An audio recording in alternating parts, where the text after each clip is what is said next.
Kula nuwun sedulur semua, dimanapun panjenengan berada dan kapanpun panjenengan nonton video ini. Semoga panjenengan selalu diberikan keselamatan, kesehatan, rezeki yang berlimpah, dan selalu dijauhkan dari mara bahaya dan bencana. Dan semoga semua makhluk berbahagia. Baik sedulur, kali ini kita akan belajar tentang meditasi astral projection atau sering disebut meraga sukma. Ini konten yang sangat sensitif, berbahaya, tapi intinya jangan takut. Kita hanya tinggal merubah persepsi kita, mental kita. Selama kita percaya bahwa ada Tuhan dalam hati kita, dalam diri kita, maka kita aman. Nah, proses astral projection atau meraga sukma, terlepasnya sukma meraga di luar tubuh, inilah yang disebut astral projection. Sehingga sukma kita bisa bermain kemana-mana, melakukan perjalanan kemana-mana.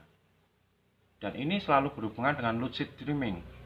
Lucid dreaming adalah mimpi, tapi kita sadar kalau kita mimpi. Ketika kita tertidur, kita mimpi, dan kita sadar, oh ini mimpi, tapi dalam kondisi tetap tidur. Beda dengan mimpi, kita sadar ini mimpi tapi terbangun. Itu akan berbeda. Kalau lucid dreaming, itu kita tetap tidur, tapi kita sadar bahwa ini tidur. Jadi mimpi di dalam mimpi.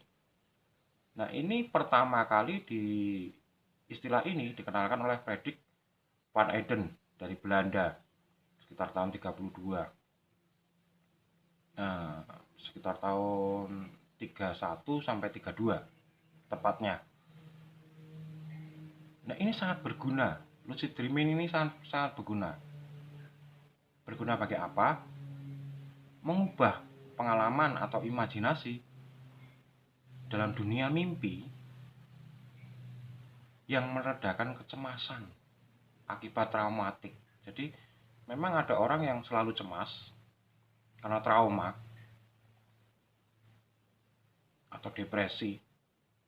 Nah, ini dirubah melalui mimpi. Jadi intervensi. Kita intervensi mimpi kita sendiri. Jadi kalau kita mau tadinya mimpi buruk, diintervensi menjadi mimpi yang baik. Mimpi ketakutan dirubah menjadi pemberani. Nah, ini lucid dreaming. Nah, sensasi yang akan timbul pertama kali pasti ketakutan. Pasti itu ketakutan. Ketakutan nanti tidak bisa kembali, nanti bertemu dengan entitas yang sakti, kita mati di sana. Tidak, karena menurut penelitian belum ada kejadian yang mati karena orang melakukan lucid dreaming atau astral projection. Jadi kita yakin saja bahwa kita percaya selama ada Tuhan dalam diri kita, kita selamat. Itu kuncinya. Kemudian kekagetan. Ketika kita lepas dari tubuh, jiwa kita atau sukma kita lepas dari tubuh, akan kaget. Kita melihat diri kita sendiri.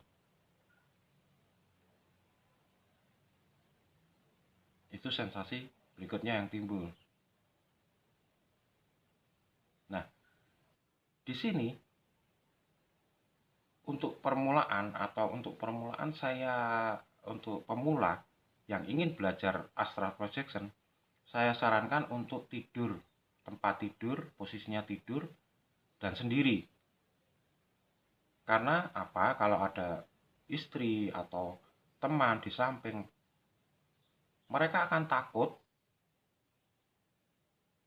terus membangunkan panjenengan. Jadi panjenengan jadi gagal untuk astral projection. Jadi saya sarankan sendiri. Dan mantapkan diri dulu, hindarkan ketakutan. Tingkatkan keyakinan kepada Tuhan.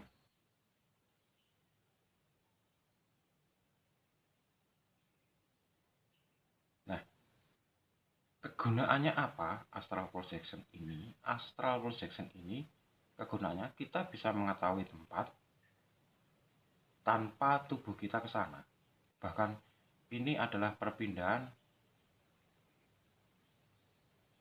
antar dimensi waktu. Jadi tidak mengenal waktu. Kalau panjenengan di Jogja ke Jakarta harus membutuhkan sekian jam untuk naik kereta, naik bis. Ini enggak, sekejap kita bisa sampai ke sana.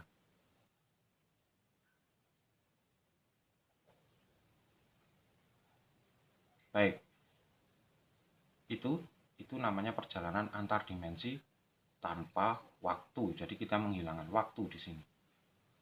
Nah, kita langsung belajar. Belajarnya adalah kita tertidur, tapi jangan sampai benar-benar tertidur. Jadi saya sarankan ketika panjenengan tidak capek,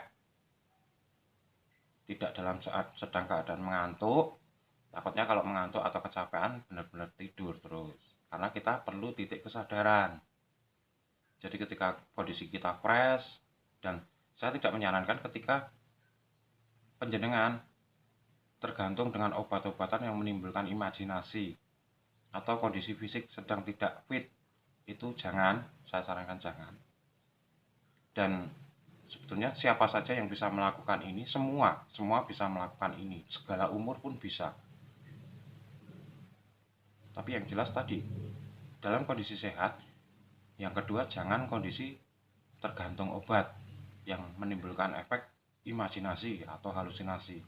Itu tidak boleh, disarankan tidak boleh melakukan ini. Jadi monggo yang mau belajar, kita siapkan tempat tidur, pakai bantal yang jangan terlalu tinggi untuk kepala, kemudian posisi rileks, tidur, tangan di samping, telapak tangan menghadap ke atas, kalau bisa terlentang. Nah, dari situ kita mulai nafas alami biar tenang, lalu niatkan dalam hati bahwa saya mau meraga sukma. Jangan jauh-jauh dulu, kita niatkan di sekitar ruangan dulu. Kita pikirkan, pikiran kita jangan kita mau ke sana tidak usah.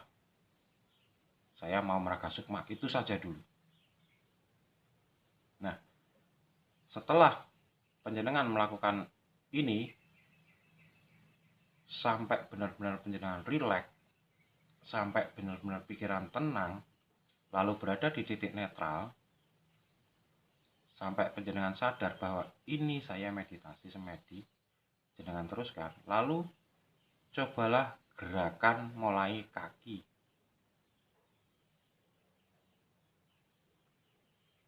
Sudah kaki, nanti terus ke tangan, gerakan ke atas.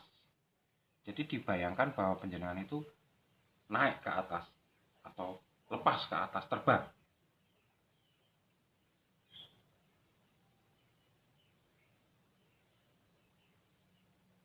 Nah, kalau memang benar-benar sudah bisa, proses terlepas ini akan seperti kejutan. Jadi kayak jantung itu lag, terkejut. Reaksinya seperti itu, seperti kejutan. Dan disinilah bahayanya, pasti akan timbul kaget. Nah, kekagetan ini kalau panjenengan bisa kontrol, tidak terlalu berlebihan, maka panjenengan akan berhasil. Tapi kalau kaget terus takut, sudah gagal. Artinya tidak bisa lepas. Nah, proses keluarnya ini biasa dengan kita membayangkan bahwa kita keluar dari tubuh. Kemudian kita bisa melihat tubuh kita sendiri.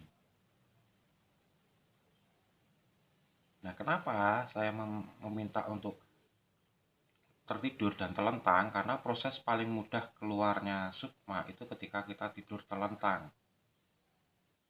Kalau tengkurap kita susah, apalagi nanti kita ketika terjadi kekagetan malah timbul kekacauan. Kalau semedi posisi duduk itu akan kesulitan bagi pemula. Maka saya sarankan untuk tidur telentang, biar lancar proses keluarnya. Apakah aman? Aman.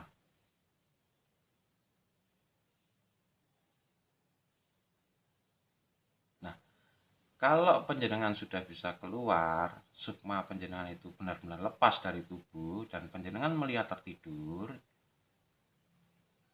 nggak usah lama-lama, panjenengan kembali dulu lagi. Nah, lakukan proses ini berulang sampai nanti panjenengan coba kerjasama dengan teman panjenengan. Saya nanti ketika jam sekian saya mau ke rumahmu. Tapi nggak usah ngomong dalam arti kamu nanti harus pakai baju ini nggak usah. Biarkan saja. Yang jelas saya mau ke rumahmu. Nah, lakukan itu ketika posisi benar-benar kita sudah mempunyai intuisi bahwa teman kita itu sudah di rumah, bahkan sudah tidur. Lalu kita coba lakukan, kita bayangkan, kita niatkan ke rumah teman itu. Nah, ketika besoknya bertemu, kita bisa obrolkan. Kamu tadi malam pakai baju warna ini, selimutnya ini, tidurnya posisi seperti ini.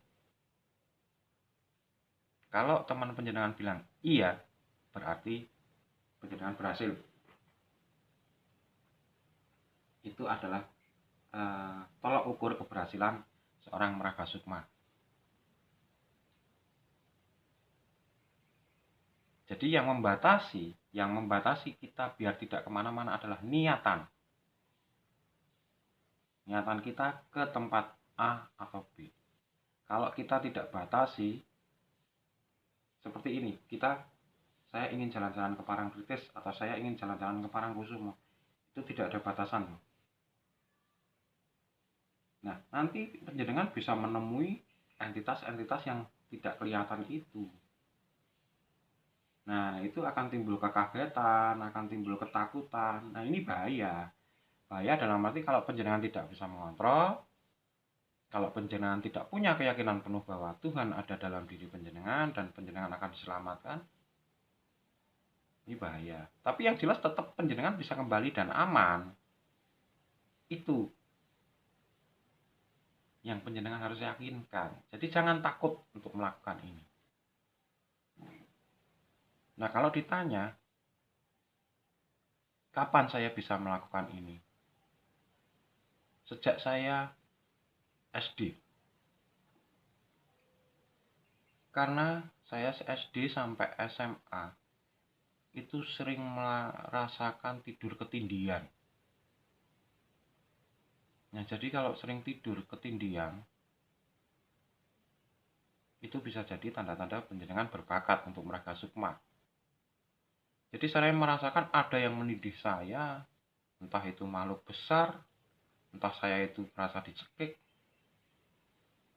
Saya doa dengan berbagai doa tidak akan berhasil. Di situ saya melihat diri saya sendiri dicekik orang. Di situ melihat saya sendiri ditindih sama makhluk besar. Dan itu sering. Nah, kalau orang tua bilang dulu, jangan tidur menghalangi pintu atau jangan tidur di tengah wuwungan. Wuwungan itu kayu yang panjang di tengah rumah. Kalau di Jawa sering ada kayu panjang membentang tengah rumah. Kalau tidur pas di bawah itu pasti tindihan. Iya, memang iya. Tapi tidak sepenuhnya benar. Proses tindihan ini adalah proses ketika kita mengalami kecemasan tingkat tinggi dalam pikiran kita, menjadi tingkat kestresan yang tinggi, maka akan terbawa ke alam bawah sadar kita, dan itu menimbulkan proses ketindihan. Kita seperti ditekan.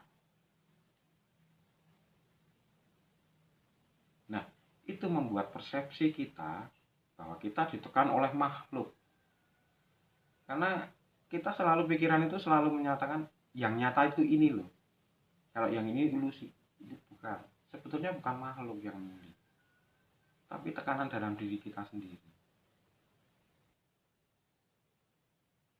Logikanya kalau memang itu ditekan oleh makhluk, apalagi makhluk gaib, kita doakan mereka pasti lepas. Kenyataan tidak. Panjenengan berdoa apapun tidak akan lepas.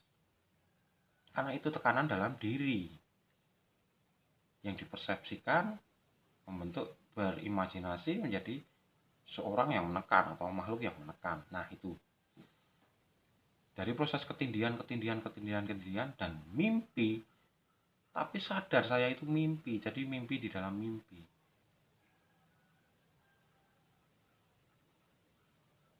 Bahkan saya bisa masuk ke mimpi seseorang, jadi saya mengintervensi mimpi seseorang. Itu pernah, itu mulai SMP sampai dengan SMA. Jadi yang saya tekankan di sini untuk meraga sukma atau astral projection adalah jangan takut, percaya bahwa Tuhan ada dalam diri kita dan melindungi kita, maka kita akan selamat. Semua orang pasti bisa melakukan ini. Dan astral projection ini sangat berguna bagi panjenengan. Panjenengan sendiri nanti yang mengalami, menyatakan sendiri dan kegunaannya apa, nanti setiap orang akan berbeda-beda, tapi panjenengan sendiri akan merasakan. Baik, demikian sedulur. Semoga ada manfaat yang bisa diambil dari video ini. Dan kalau ada salah kata, saya mohon maaf. Tetap dukung channel ini supaya dapat berkembang dengan like, subscribe, maupun tinggalkan komen. Akhir kata, saya Tubagus Purnama dari Yogyakarta menyampaikan Rahayu.